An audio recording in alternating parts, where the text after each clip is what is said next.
R.E.M. and the monkey.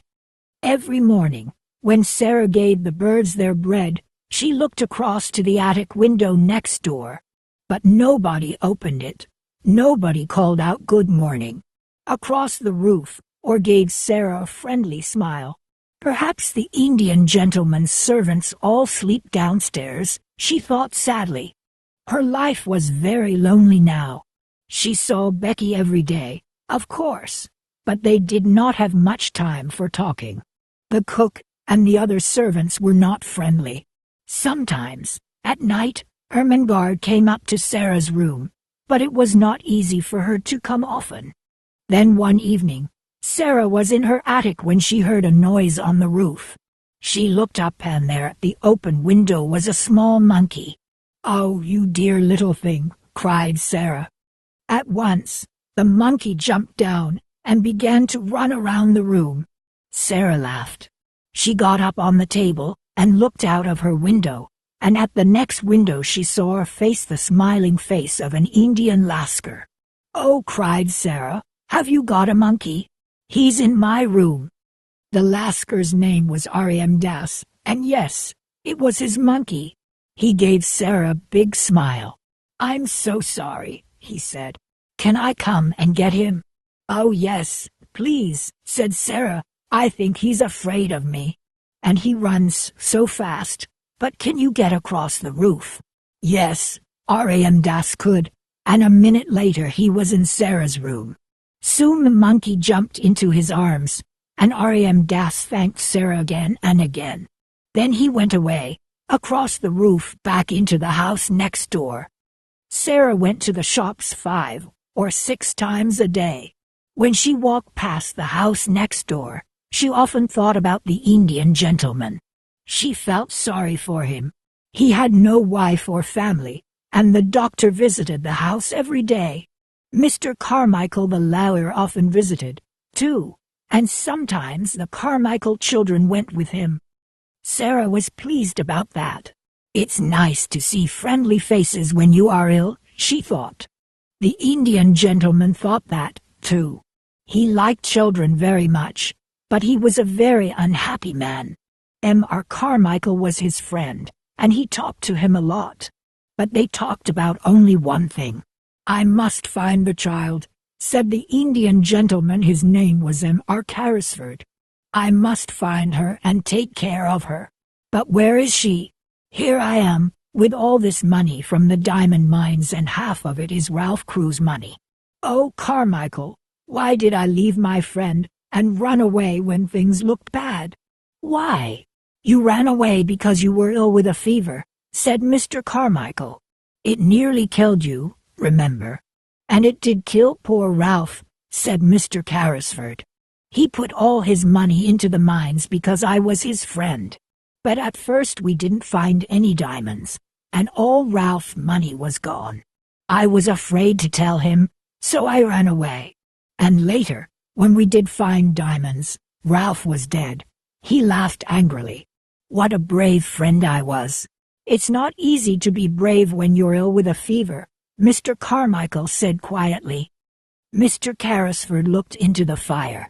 "R.E.M. tells me," he said, "about a little servant girl next door.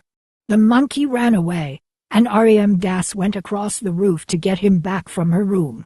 The poor child sleeps in a cold, dirty attic, and works about 16 hours a day. Is Ralph's daughter living like that? I can't stop thinking about it. We're going to find her one day," said Mr. Carmichael. "But how?" said Mr. Carrisford. He put his head in his hands. "I never saw her. I don't know her name. Ralph always called her his little missus. We talked all the time about the mines. He never told me the name of her school. Her mother was French, so did he take her to a school in France? Or was it in England? Well, we know there was a child at a school in Paris with the name of Crew. Her father died suddenly, and a Russian family took her away with them because she was a friend of their daughter. Perhaps this girl is Ralph Crew's child. Next week I'm going to Moscow to look for her. I want to go with you, but I'm not well," said Mr. Carrisford. I must find her, Carmichael. I must. Every night, in my dreams, I see Ralph Crew's face, and he says, Tom, Tom, where is my little missus?